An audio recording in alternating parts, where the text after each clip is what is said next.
Ambil buka Quran surah Ali Imran 164.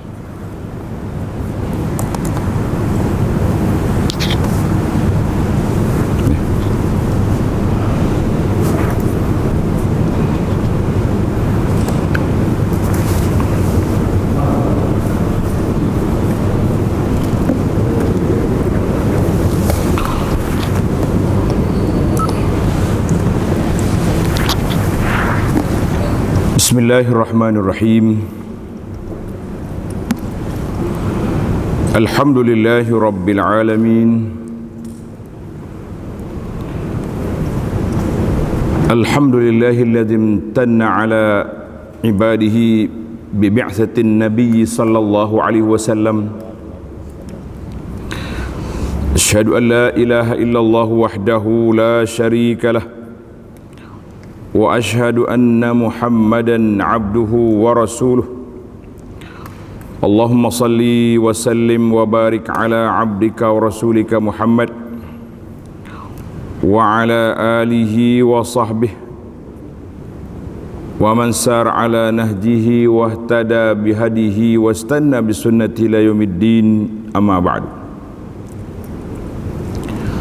Yang dihormati Al-Fadhil Tuan Imam,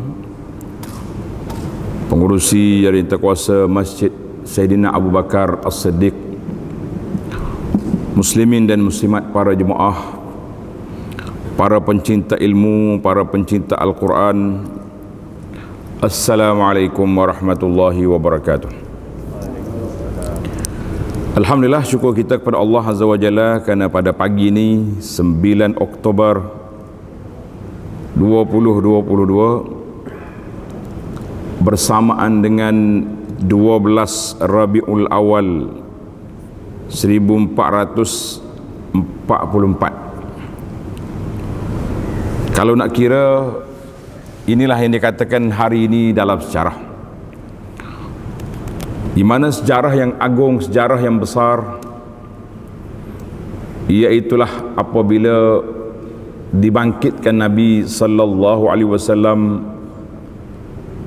Bi'satun Nabi sallallahu alaihi wasallam itu adalah merupakan suatu minnatun kubra wa ni'matun uzma,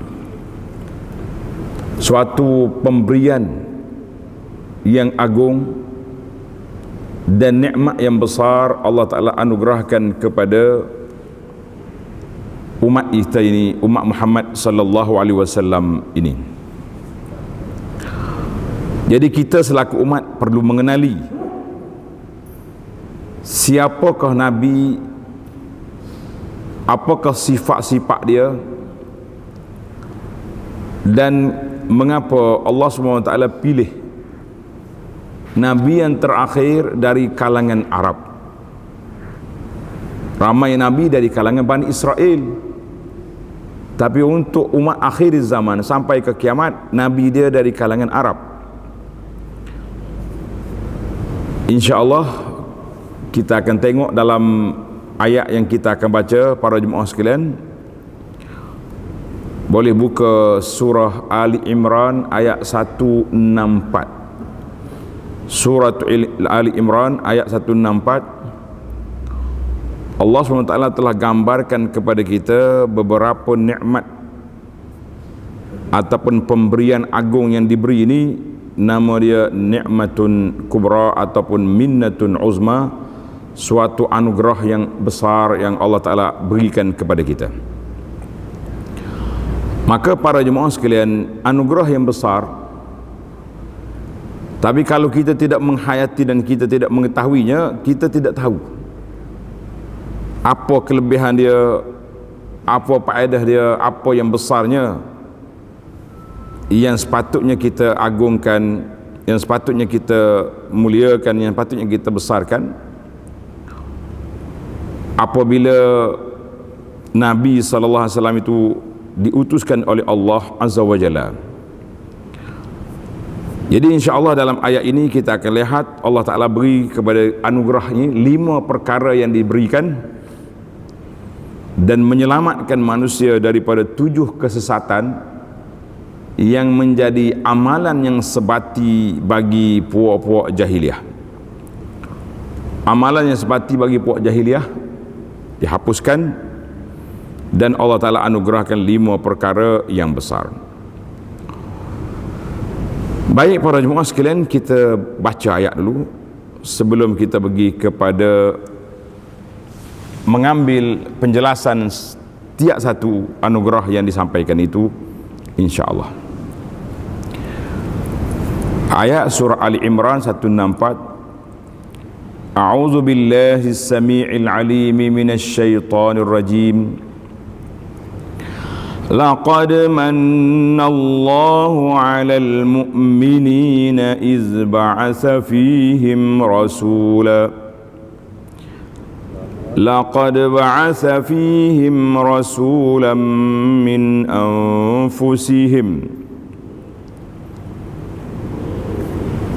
يتلو عليهم آياته ويزكيهم ويعلمهم الكتاب والحكمة وإن كانوا من قبل لفي ضلال مبين.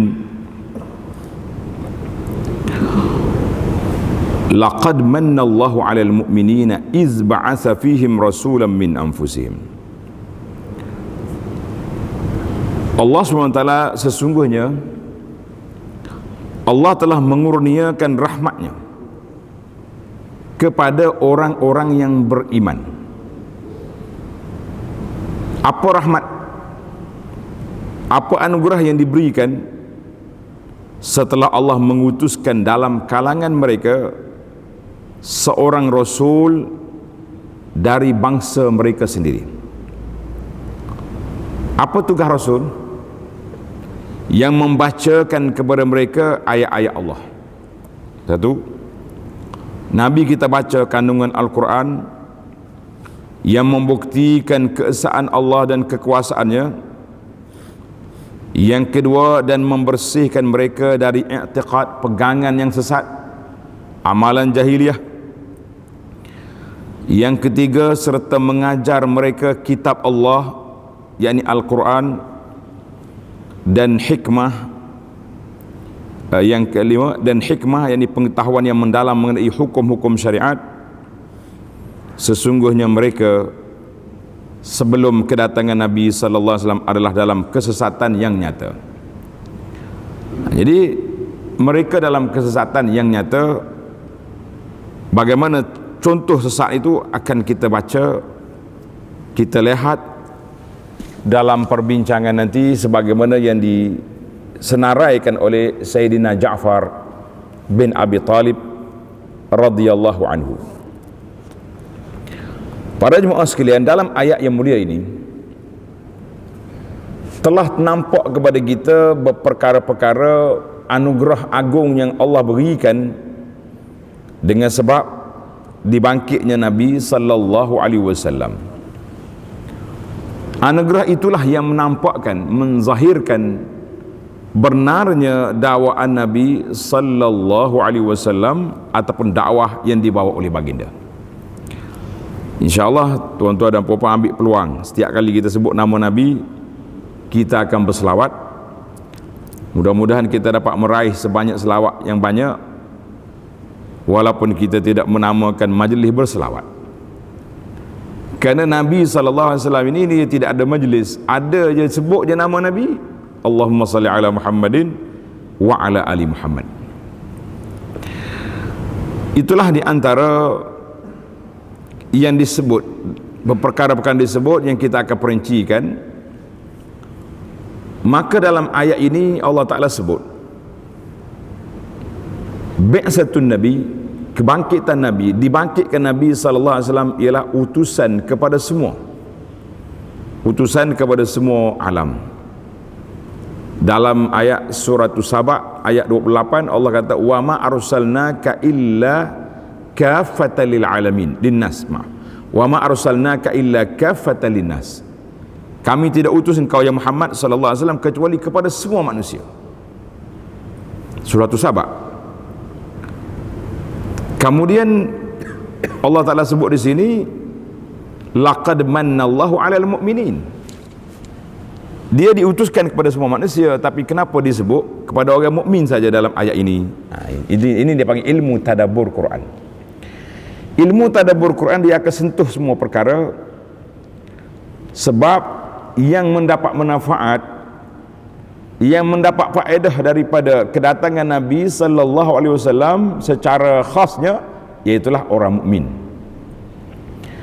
Secara orang mukmin. Kalau nak tengok rahmat yang dibawa oleh Nabi itu ke semua alam, macam mana kita nak faham? Dia kena faham bila kita buat bandingan. Apa dia bandingan dia? Bandingan dia seperti yang disebut dalam Al-Quran dan juga dalam hadis Nabi sallallahu alaihi wasallam, bahawa umat dahulu apabila mereka melakukan pembohongan, menentang Nabi mereka, mereka akan mati keseluruhan.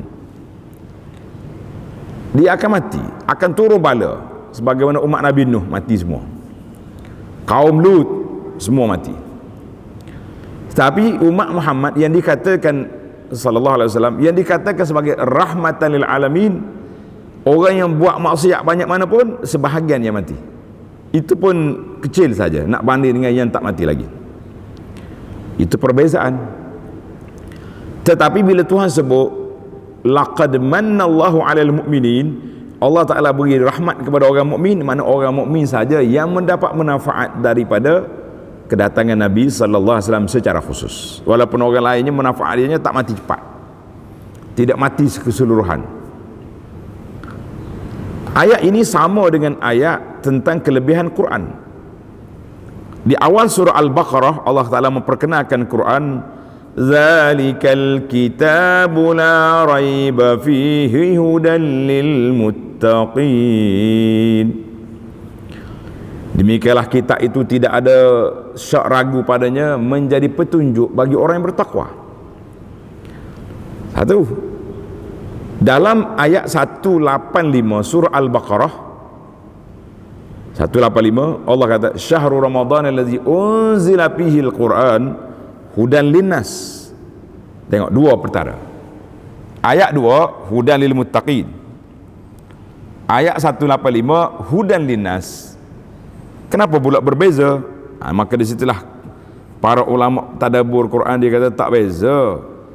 Apa yang disebut oleh Allah Azza wa Jalla itulah yang mendapat manfaat daripada hidayah petunjuk yang Allah Ta'ala bawa ni siapa? Orang yang bertakwa. Tetapi Quran itu diturunkan kepada semua manusia. Alhamdulillah, itu pencerahan ataupun penjelasan yang cukup jelas untuk kita lihat dalam ayat yang mulia ini. Baik para jemaah sekalian, kita pergi pada satu-satu.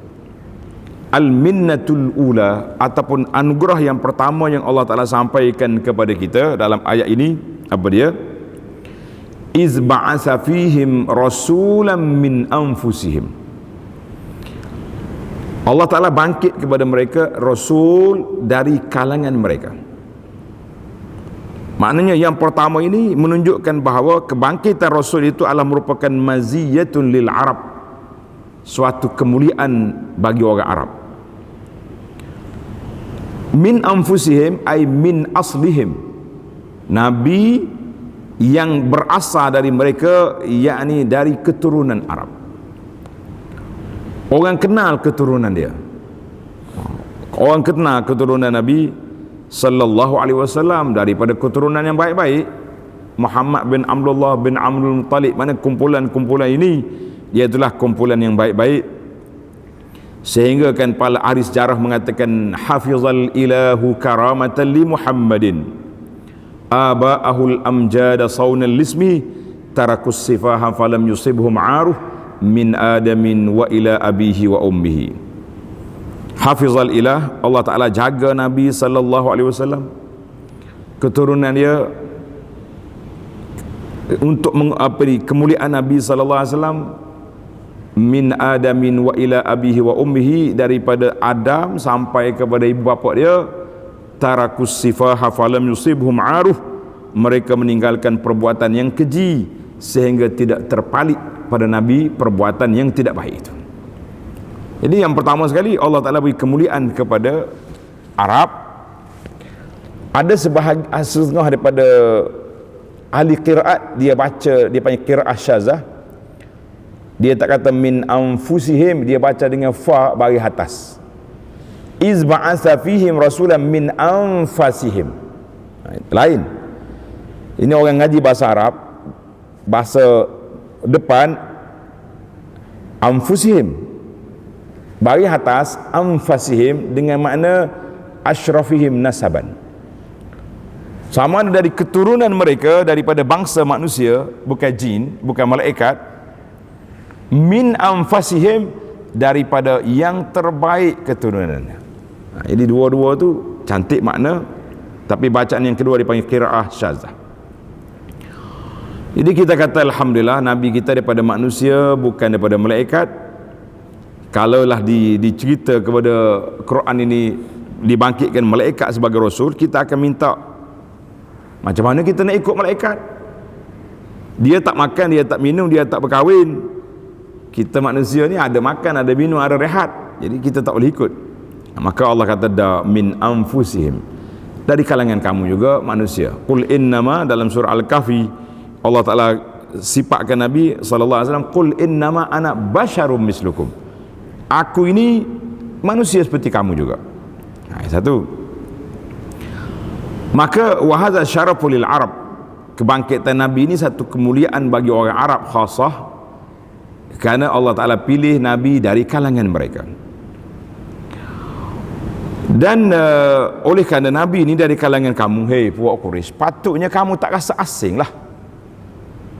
Ajaran yang dibawa itu mudah diterima, itu sepatutnya, tapi tidak jadi sepatut. Yang sepatutnya tidak jadi, sebab mereka tetap menentang Rasulullah sallallahu alaihi wasallam walaupun dia tahu Nabi itu benar. Ini satu. Dan Nabi pula bercakap dengan bahasa mereka. Ini juga sepatutnya menjadikan mereka lebih cepat memahami. Lebih cepat memahami. Ini tidak. Lagi tak faham. Belajar bahasa yang digunakan, bahasa yang dipahami, tapi dia tak faham dari sudut makna. Itu masalah buat dia. Yang ketiga, Nabi berjiran dengan rumah mereka. Rumah dia tak jauh pun, sekitar Mekah tu belakang. Abu Jahal kat situ, Abu Lahab dekat situ. Rumah Abu Sufyan katanya sebelah je dengan rumah Nabi, tak jauh sangat, di ujung Marwah tu. Tapi tetap mereka tidak menerima. Itu kerugian bagi dia lah. Maka kelebihan orang-orang Arab yang diberi oleh Allah Azza wa Jalla dengan bangkit Nabi ini, yang pertama,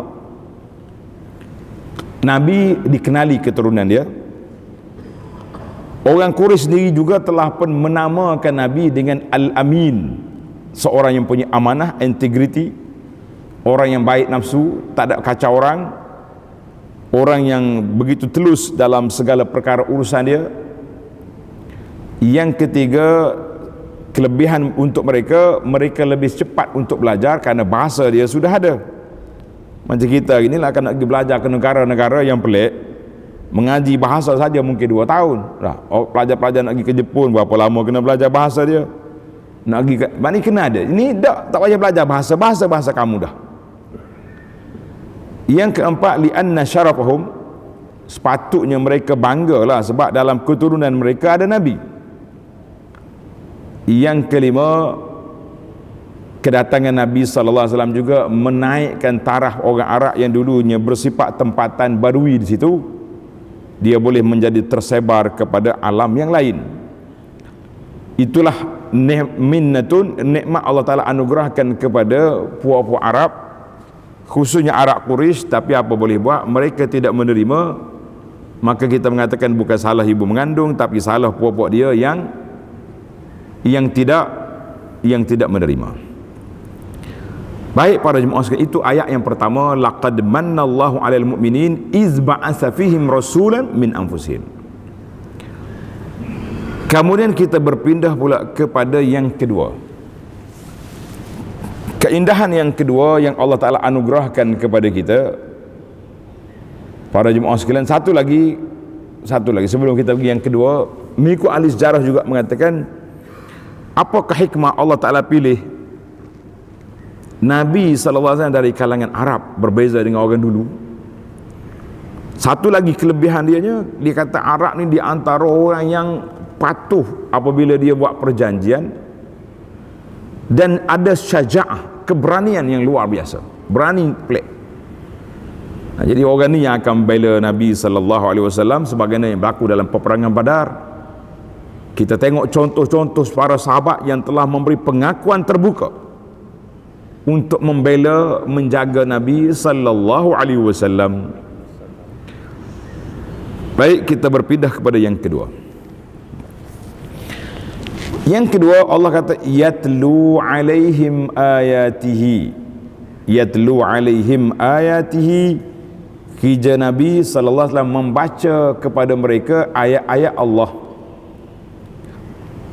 Kenapa ayat Allah disebut ayat-ayat Allah? Dia tak kata mengaca Quran. Kalau kata baca Quran tu besar. Quran ni turun dalam masa berapa tahun? 23 tahun tempoh turun Al-Quran. Ini di antara rahsia kenapa Tuhan tak kata yatlu alaihimul Quran. Allah Ta'ala pecahkan ayat yatlu alaihim ayatihi, beberapa ayat. Maknanya setiap ayat yang turun bermula dengan surah Iqra, kemudian mari surah-surah yang berdekatan Muddathir, Al-Muzammil contohnya, dan surah-surah yang lain lagi.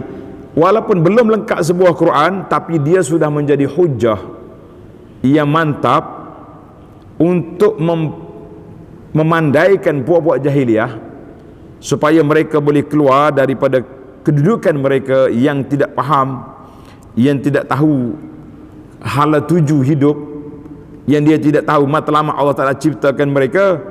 Maka Allah Ta'ala beri ayatihi sekana li'anna kulla wahidatin minha dalil. Setiap ayat itu menjadi dalil benarnya dakwah Nabi sallallahu alaihi wasallam dari pelbagai sudut. Al-Quran dimari dalam berbagai sudut. Satu sudut dari sudut bahasa, dia panggil balaghatul Quran, balaghatul lafzi. Mana orang Arab bila dengar bahasa ni, tak boleh nak cabar ni.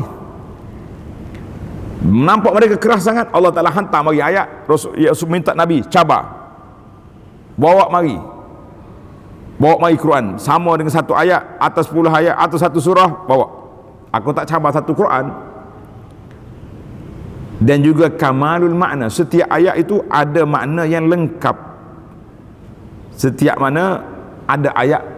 ayat ada makna yang lengkap. Mungkinlah kalau ayat pendek tu 2-3 ayat yang pendek. Yang pentingnya beberapa ayat itu sudah cukup untuk satu hujah, untuk suatu bukti yang mantap, untuk suatu dalil. Boleh je orang berfikir dengan ayat itu. Kerana itu dalam siri-siri yang lepas yang telah anda baca kepada para jemaah sekalian, di antaranya kitab yang kita baca dulu, iaitulah kitab Mafatih Tadabbur, kunci nak memahami Quran. Maknanya setiap ayat itu ada makna dia yang tersendiri. Dan kita pun dengar Nabi SAW pernah satu malam dia baca, dia ulang ayat in tu'azzibuhum fa innahum ibaduk. Kalau engkau azab mereka ni hambamu. Kalau engkau azab mereka, ni orang yang engkau ni mereka hamba. Tapi kalau engkau maafkan, engkau maha berkuasa, tak kurang pun kuasa Allah Ta'ala. Itu ayat Nabi kita SAW baca ulang ayat itu kerana nak minta rayuan. Apa rayuannya? Supaya masyarakat tu boleh menerima, mendapat keampunan Allah Azza wa Jalla. Maka kita kata alhamdulillah Nabi bawa Quran. Ada peluang di mana saja berada, terus dia akan baca Quran kepada orang yang datang. Contohnya bila rombongan Quraisy, Al-Walid mari nak menawarkan beberapa tawaran kepada Nabi sallallahu alaihi wasallam. Nabi kata suruh dia bercakap. Bila habis dia bercakap, Nabi tamat, intahaita, ya, dengar aku pula. Bila Nabi suruh dengar, baginda Nabi sallallahu terus dibaca ayat Quran sampai kawan itu tersandar duduk. Innaha lahalawah. Dia balik cerita kepada kaum dia, aku dengar bahasa yang tak pernah kita dengar, dia punya dia puji bahasa Quran yang begitu hebat. Ini kita kata itulah tujuan Nabi sallallahu alaihi wasallam, yatlu alaihim, membaca ayat-ayat Quran di mana saja mereka berada. Jadi ada orang kafir kalau dia tak terima pun dia terkedu, terkesan dengan bacaan itu, dia berfikir itu di antara kelebihan Al-Quran yang Allah Ta'ala anugerahkan kepada dengan kedatangan Nabi sallallahu alaihi wasallam. Dulu kita dah bincang satu tajuk, Al-Quran menjadi perubahan, mengubahkan masyarakat jahiliyah kepada masyarakat yang pandai, kepada masyarakat Islam yang mempunyai maklumat yang jelas, mempunyai ilmu yang sangat luas. Jadi kita para jemaah sekalian jangan aja kita kata hari ini Nabi ni anugerah kepada kita. Apa dia anugerah Nabi itu? Kalau setakat nak pergi ambil gambar replika gosok je lah, setakat kita pergi beli Quran kemudian kita simpan saja, kita kata tidak. Tetapi yatlu yu'allimu, bila Nabi kita baca Quran, mana Quran itu untuk dibaca, untuk dipahami dan untuk dihayati, barulah lengkap kita punya kedudukan. Itu nikmat yang kedua. Wal minnatus salisah, nikmat yang ketiga, Allah kata wa yuzakkihim, Nabi nak membersihkan mereka daripada kotoran pahaman yang salah, daripada ajaran yang sesat, daripada akhlak yang buruk. Itu dia panggil tazkiyatun nafsi. Apa makna tazkiyatun nafsi? Mana bersih jiwa. Kita sekarang ni kita kata program membersih jiwa. Apa dia bersih jiwa? Bersih jiwa maknanya kita nak bersihkan jiwa kita tu daripada sifat al-mazmumah, sifat-sifat yang buruk yang ada dalam diri. Di antara sifat buruk ada 7 sifat yang kita akan baca di akhir ayat nanti. At-tazkiyah dengan makna tathhir, maknanya membersihkan manusia. Bermakna Nabi kita sallallahu alaihi wasallam mengajak manusia kepada amalan pegangan yang bersih, yang tidak diizinkan oleh Allah Azza wa Jalla, dan juga daripada perangai-perangai yang buruk yang memang menjadi sebati bagi orang jahiliyah di zaman dahulu. Ini kerja Nabi, itu dipanggil tazkiyatun nafsi. Ilmu tazkiyatun nafsi ni, ilmu bersih jiwa ni, zaman kita hari ni masyhur dia panggil dengan ilmu tasawuf. Ilmu tasawuf yang kalau kita betul-betul nak belajar, khususnya di zaman kita hari ini, di zaman banyak kecelaruan ini para jemaah sekalian, kita terus pergi kepada kitab Riyadhus Salihin yang disusun oleh Al-Imamul Hafizun Nawawi rahimahullahu ta'ala. Itu di antara kitab yang jelas. Sebab kita nak bincang bab apa? Imam Nawawi mula dengan bab ikhlas. Ikhlas dia tahu, dia bawa beberapa ayat Quran. Selepas daripada ayat Quran dia bawa hadis-hadis yang berkaitan. Kadang-kadang dia bawa hadis cerita yang panjang. Ingat tak cerita tentang 3 orang yang terperangkap dalam gua? Itu menarik kita tu. Tuan-tuan yang belum ada kitab Riyadhus Salihin diminta supaya beli kitab ini. Terjemahan ada bahasa Malaysia banyak versi, bahasa Inggeris pun ada, bahasa Perancis, bahasa apa atas dunia ni. Riyadhus Salihin telah diterjemahkan dan dicetak dengan begitu luas. Timbul lagi soalan, kita nak belajar kat mana? Contohlah di masjid tempat saya duduk ni tak ada pula kuliah ni. Untuk maklumat para jemaah sekalian, ini bukan nak kempen tapi sekadar memudahkan cara, sekadar pemudah cara kata orang. Alhamdulillah ana telah pun syarah kitab Riyadhus Salihin ni 100 siri juga, 100 siri lebih ada dalam YouTube. Tuan-tuan boleh tengok dalam halaqah Abu Anas Madani, cari kitab Riyadhus Salihin bermula dari awal kitab sampai ke akhirnya. Alhamdulillah, itu di antara nikmat yang Allah anugerahkan kepada kita. Baca kitab yang paling baik untuk kita nak belajar akhlak, iaitulah kitab Riyadhus Salihin yang disusun oleh Imam Nawawi. Oh, dia kata kalau kita belajar kitab tasawuf lain, ada di antara kitab yang mudah, yang level kita, standard kita yang ada hari ni, apa dia? Kitab penawar bagi hati. Itu level kita. Naik lagi tinggi, yang kita bimbangnya pendengar pun tak faham, mungkin pembaca pun kurang faham, sebab istilah dia pelik.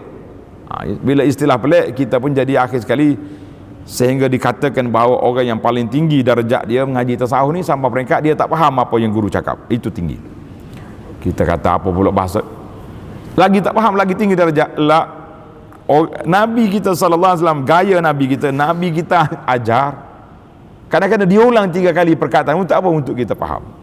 Maka dia panggil tazkiyatun nafsi ni, nak membersihkan jiwa kita daripada sifat mazmumah, sifat-sifat yang buruk yang ada dalam diri kita.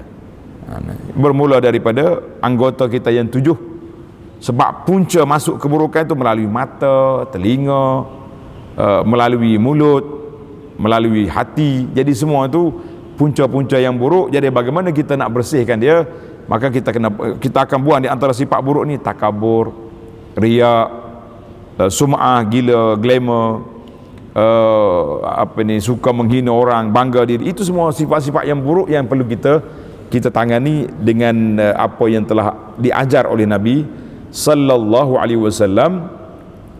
Maka dengan Islam inilah mereka membersihkan jiwa, mereka menjalankan tugas amar ma'ruf dan nahi mungkar, supaya bersih jiwa mereka, bersih diri mereka daripada perkara-perkara yang buruk yang telah menjadi amalan pada masa jahiliyah. Jadi kita kata zaman jahiliyah dulu buruk, sekarang ni kita sudah hilangkan perkara-perkara yang buruk itu dengan izin Allah Azza wa Jalla. Baik, kita berpindah pula kepada al-minnatu ar-rabi'ah, anugerah yang ke apa ni? Yang keempat.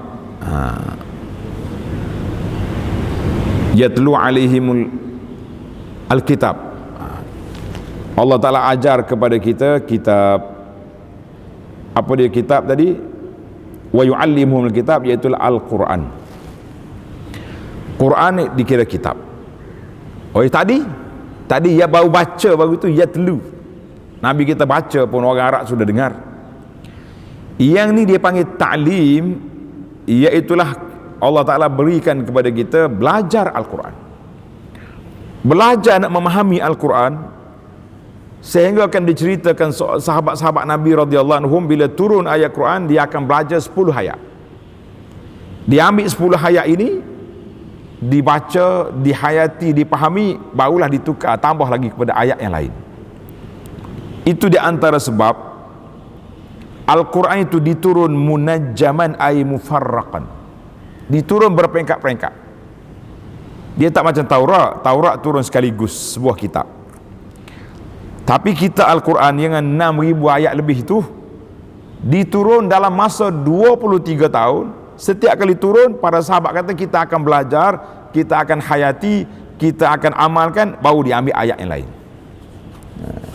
Zaman kita hari ni ada juga kesan orang-orang yang bukan Islam, dia mengkaji Al-Quran sebelum dia mengaji. Itu beza. Kita pula orang Islam mengaji Quran sebelum mengkaji. Mengaji sampai hari ni pun duduk mengaji lagi Quran, tapi tidak kaji isi kandungan. Maka sebab itu kita tidak naik makam, tidak naik martabat. Mari pula ada pula desas-desus mengatakan tak boleh kita belajar kepada Al-Quran, kita kena ambil yang bawah. Kita kata memang kita orang yang tak faham, tak pandai ni, kita tak ambil direct daripada Quran. Cuma kita mengkaji Al-Quran melalui huraian para ulama Islam yang muktabar. Kita ada macam-macam tafsir hari ni. Tafsir Ibnu Katsir ada, tafsir Tabari ada, tafsir yang besar-besar ada, tapi yang besar kita masuk, kita pentenggelam. Kita ambil tafsir yang kecil. Di Malaysia ni di antara tafsir yang mudah untuk kita faham secara ringkas-ringkasnya, di antaranya tafsir Pimpinan Ar-Rahman yang kita duk baca itu. Kita kata alhamdulillah, jazahumullahu khairah kepada usaha yang dibuat. Jadi kita nak Al-Quran itu yu'allimuhumul kitab, dia ajar kita, diajar tu maknanya kita mesti mantapkan segala perkara yang kita buat itu. Kita kena kuat, barulah kita jadi semangat, dan kita akan duduk di atas landasan yang jelas. Kemudian yang kelima, wal hikmah. Hikmah, kata di para ulama tafsir, al-hikmatu hiya sunnah. Sunnah Nabi sallallahu alaihi wasallam. Jadi ada Quran dengan sunnah, itu dia panggil dua wahyu yang tak boleh dipisahkan. Cuma berbeza di antara Quran dengan hadis. Apa berbeza? Quran ini lafaz dia daripada Allah, dinukilkan kepada kita dengan jalan mutawatir daripada Nabi sallallahu kepada para sahabat, disambung sampai kepada kita. Al-muta'abbadu bitilawatihi, kita beribadat dengan baca Quran. Setiap huruf 10 kebajikan. Setiap huruf 10 kebajikan. Jadi kalau kita baca Al-Fatihah saja, tuan-tuan dan puan-puan cuba tengok surah Al-Fatihah berapa huruf ada. Maknanya kita baca Al-Fatihah saja, kita boleh berapa pahala. Itu dipanggil berbeza Quran dengan sunnah. Adapun ilmu sunnah Nabi sallallahu alaihi wasallam, kita baca dia untuk memahami itu ibadat, tapi kita tidak beribadat seperti kita baca Quran. Hari ni aku nak baca hadis innamal a'malu binniyat 10 kali, sebagaimana kita baca surah Qul huwallahu 10 kali. Tak sama. Dan yang kedua, nukilan hadis berbeza-beza. Ada hadis yang mutawatir, diriwayat oleh ramai para sahabat, diriwayat oleh ulama tabi'in. Ada hadis yang dia panggil al-aziz, tak ramai riwayat. Ada hadis riwayat dia lemah. Yang lebih dahsyat lagi, dikatakan hadis tapi itu palsu. Maka kita dua perkara ni tak boleh berpisah. Itulah yang dikatakan dalam kitab kita bahawa ulama ahlus sunnah, para ahlus sunnah wal jamaah ini tidak akan menolak nas Al-Quran dengan hadis semata-mata dengan kata-kata orang, tidak. Jadi sekarang ni Nabi kita ajar kepada kita dua perkara yang tak boleh berpisah, iaitulah Al-Quran dengan sunnah Nabi sallallahu alaihi wasallam. Dua ini kembar. Ibarat kalau kita bahasa sekarang ni dia panggil kembar siam. Kembar siam ni kembar yang tak berpisah. Kembar siam ni tak berpisah. Tapi Allahu Akbar, maha kaya Tuhan, takdir Allah SWT-nya, teknologi yang ada zaman kita ni boleh pisah. Waktu anak belajar dulu, saya tengok live dalam TV Arab Saudi, dua anak Malaysia, Ahmad dengan Muhammad. Mungkin dia orang ingat lagi tak sejarah dulu, Ahmad dengan Muhammad dulu, yang dipisah di Riyadh, Arab Saudi. Oh, live. Dia tak bukan live tengok orang tunjuk tu, dia live daripada hospital cerita. Sekarang ni dah pisah, sekarang ni dah buat. Kita kata Masya Allah. Baru sebelum Covid dulu, saya pergi dekat sebuah college universiti di sini, jumpa dengan salah seorang daripada kembar yang dipisah tu. Kita kata Masya Allah, teknologi boleh pisahkan dia. Al-Quran dengan hadis tidak boleh dipisahkan. Dia kembar siam yang tak boleh dipisahkan, tak usah dipisah. Tapi ada orang nak pisah, dia kata kita ikut Quran saja, hadis tak mau pakai. Awak ni cakap biar betul. Ikut Quran, mengucap pun dia tak mau. Dia nak asyhadu alla ilaha illallah, Muhammad itu manusia. Kita kata ini golongan gulu, golongan pelampau, golongan yang sesat. Sebab Allah Ta'ala yang perintahkan, Allah Ta'ala perintahkan kepada kita, yu'allimul kitab wal hikmah. Ulama tafsir kata hikmah itu iaitulah sunnah. Dan Allah Ta'ala juga yang perintah, wa ma atakumur rasulu fakhuzu. Apa saja yang Allah Ta'ala dibawa oleh Nabi SAW, kamu kena ambil. Tiba-tiba kita kata nak Quran saja, hadis tak mau. Kita kata mari mana pula awak ni? Apa sebab yang jadi kebingungan? Sekarang ni ada satu geng, nama dia Quraniyun, puak-puak Quran saja. Itu tak boleh. Itu dia panggil anti hadis. Jadi kita tersepit. Golongan yang anti hadis, yang tak mau terima hadis, satu kumpulan sesat. Satu golongan asalkan hadis. Ini berbahaya juga. Tuan, hadis ni palsu lah, ulama kata. Ulama je kata. Tapi dalam kitab ada. Kita ni semua ilmu ada disiplin. Semua tempat ada hak dia. Dia tak boleh campur semua tempat. Jadi kita kalau disiplin ilmu hadis itu dilanggar begitu saja, maka sumber umat Islam ni akan hancur, sebagaimana yang dibuat oleh golongan-golongan yang telah menghancurkan sumber ini melalui ajaran-ajaran mereka yang pelik. Jadi kita kata 5 perkara yang telah Allah Ta'ala anugerahkan kepada kita, para jemaah sekalian. Ingat balik dalam ayat yang kita baca tadi, ya ba'atsa fihim rasulan min anfusihim. Allah Ta'ala bangkit Nabi kita daripada kalangan manusia. Manusia mana? Arab. Tapi kita manusia, kalau tidak Arab pun kita kata alhamdulillah Nabi kita datang dalam sifat kemanusiaan yang mampu kita buat. Tak ada, tidak ada yang di luar kemampuan. Semalam saya bincang tentang tajuk, betulkah ajaran Nabi di luar kemampuan kita? Kita kata na'am, tidak ada yang di luar kemampuan. Itu Nabi solat sampai bengkak kaki macam mana? Kalau orang tanya, orang pertikaikan, Nabi solat sampai bengkak kaki, tidakkah kita kata itu hak peribadi dia, bukan yang Nabi ajar. Nabi tak ajar, Abu Bakar malam ni solat sampai bengkak kaki, tak ada. Tapi kalau kita sendiri nak bengkakkan kaki, kita bersanggup untuk berdiri sampai begitu, silakan. Tapi Nabi tak ajar macam tu. Dia tak ajar lebih-lebih. Sebab tu Nabi kita larang, iyyakum wal ghulu. Nabi kata jangan melampau dalam semua perkara. Satu.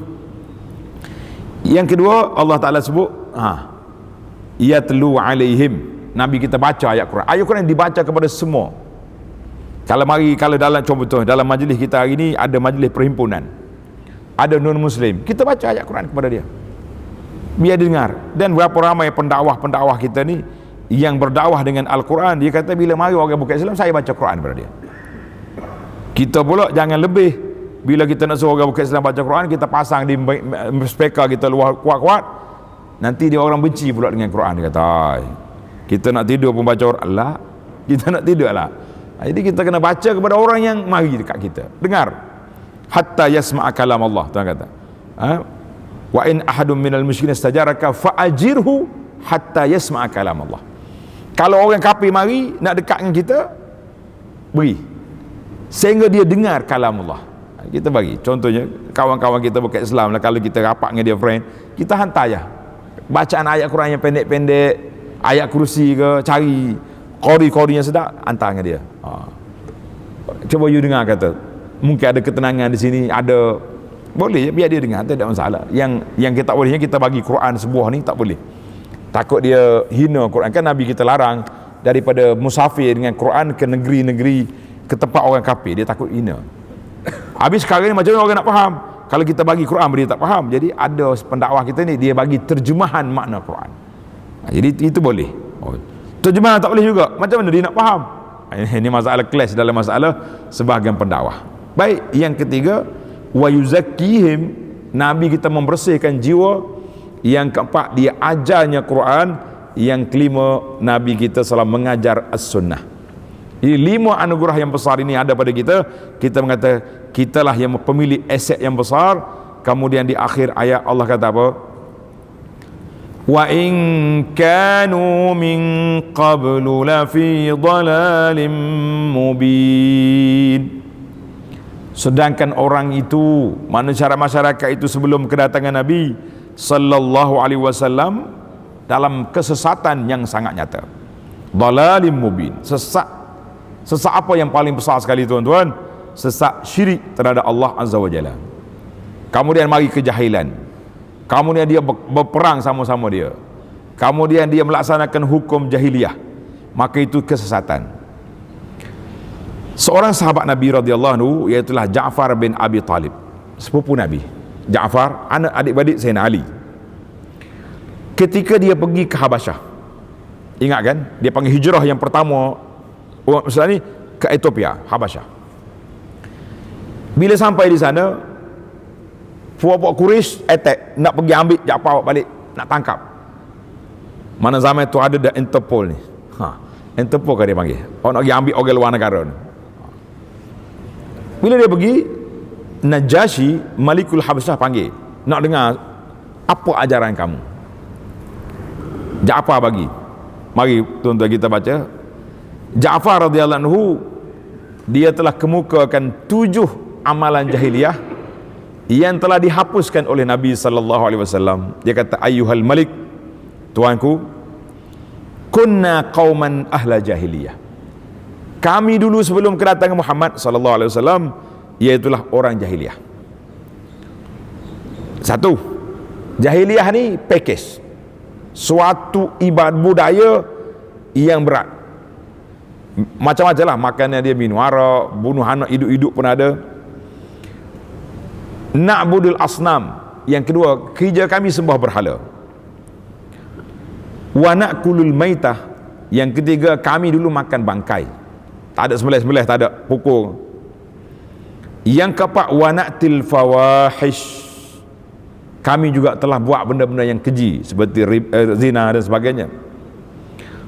Yang kelima, wa naqta'ul arham, kita juga memutuskan silaturahim, berkelahi anak beranak. Yang keenam, nusiul jiwar, kita suka berkelahi dengan jiran tetangga. Yang ketujuh, ya'kulul qawiyyu minnad dha'if, orang yang kuat, orang yang berkuasa akan menindas orang yang lemah. Tak ada. Fakunna ala zalik. Ja'far kata 7 perangai ini, itulah keadaan kami pada masa itu. Hatta ba'asallahu ilaina rasulan minna, sehingga Allah Ta'ala hantar bagi seorang rasul dari kalangan kami, na'rifu nasabahu, kami kenal keturunan dia, orang yang baik. Wasidqahu, kami kenal amanah dia, benar orangnya, cakap tak pernah bohong, sehingga kami namakan dia Al-Amin. Wa amanatahu, kita tahu dia punya integriti, amanah. Semua orang nak simpan barang Muhammad. Selepas waktu Nabi dah jadi Islam, dah dibangkitkan pun, orang kafir mari menyimpan lagi barang rumah dia. Dia tak kata dia ni lari daripada ajaran, tak percaya lagi. Wa afafahu, baik nafsu, Nabi ni tak pernah kacau perempuan, tak ada. Wa da'ana ila Allah, ajaran dia ajak kita kepada Allah, linuwahidahu, supaya kita mengesahkan Allah, wa na'budu, dan kami kita sembah Allah, wa nakhla, tinggalkan semua budaya-budaya yang penyembahan berhala juga, berlah batu, penyembah kayu, dan meninggalkan semua perkara yang tidak baik. Allahu Akbar. Itu yang dikatakan wa in kanu, dalam ayat tadi, wa in kanu min qablu la fi dhalalim mubin. Cukup dengan kedatangan Nabi, Nabi hapuskan 7 amalan yang sesat yang telah dipegang oleh jahiliyah zaman itu. Itu cerita orang Mekah.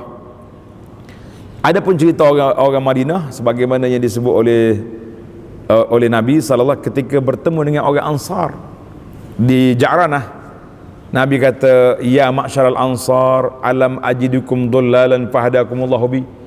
Puak Ansar, mu dulu dalam sesat, sembah berhala, berkelahi sama sendiri. Dikatakan oleh ahli sejarah, perbalahan puak-puak Ansar di antara Aus dengan Khazraj selama 120 tahun. Bila Nabi mari, disatukan. Ini kita ni kalau ada penyatuan ummah, inilah satu benda yang kita harapkan supaya ummah ini tidak berkelahi. Nabi kita telah menyatukan Aus dengan Khazraj, orang Ansar yang telah berperang selama 120 tahun. Fa kuntum mutafarriqin, kamu duk berkelahi, fa allafakumullahu bi, Allah Ta'ala bawa aku, satukan kamu. Jadi alhamdulillah, panjang cerita itu para jemaah sekalian. Cukuplah kita tadabbur ayat 164 sempena dengan hari ini 12 Rabiul Awal 1444. Mudah-mudahan 5 anugerah agung ini menjadikan kita bertambah syukur, bertambah cinta kita untuk mengenali Nabi sallallahu alaihi wasallam. Dan hari baru ni kita dah bagi kepada para jemaah risalah kita tu, risalah tentang kelebihan selawat. Ada kan? Kehilang habis dah. Ya, kena bacalah risalah tu. Risalah itu mengandungi selawat yang sahih daripada Nabi sallallahu alaihi wasallam. Ada beberapa riwayat yang sempat kita kumpul dalam risalahnya itu sebanyak 8 riwayat. Alhamdulillah para jemaah sekalian, mudah-mudahan Allah Ta'ala jadikan kita ini orang yang bersyukur, menerima anugerah yang besar, orang yang bergembira dengan kedatangan Nabi sallallahu alaihi wasallam dan bergembira menerima ajaran Nabi. Kalau gembira kedatangan saja tak menerima ajaran, kita kata itu satu kepincangan. Macam mana sayang kepada Nabi tapi tak sayang kepada ajaran lah. Ini kadang-kadang kita nampak lebih sangat sayang kepada barang, tak sayang kepada Tuhan. Itu lagi berat, kan? Hak Nabi ajar kita kecil, yang Nabi tinggalkan barang-barang itu yang kita cari. Hari ini orang pergi Madinah pakat duk cari telaga Nabi lah, cari itu cari ni, nak cari dari sudut sejarah tak ada masalah. Tapi kalau nak pergi cari kerana itu je agenda kita, kita kata tidak. Nabi tinggalkan kepada kita Al-Quran dengan sunnah, yu'allimuhumul kitab wal hikmah. Kita kena pegang dengan 2 ajaran ini. Mudah-mudahan kita selamat di dunia dan akhirat insya-Allah. Subhanakallahumma wa bihamdika, asyhadu an la ilaha illa anta, astaghfiruka wa atubu ilaik. Wa sallallahu ala nabiyyina Muhammadin wa ala alihi wa sahbihi ajma'in. Walhamdulillahi rabbil alamin. Wassalamualaikum warahmatullahi wabarakatuh.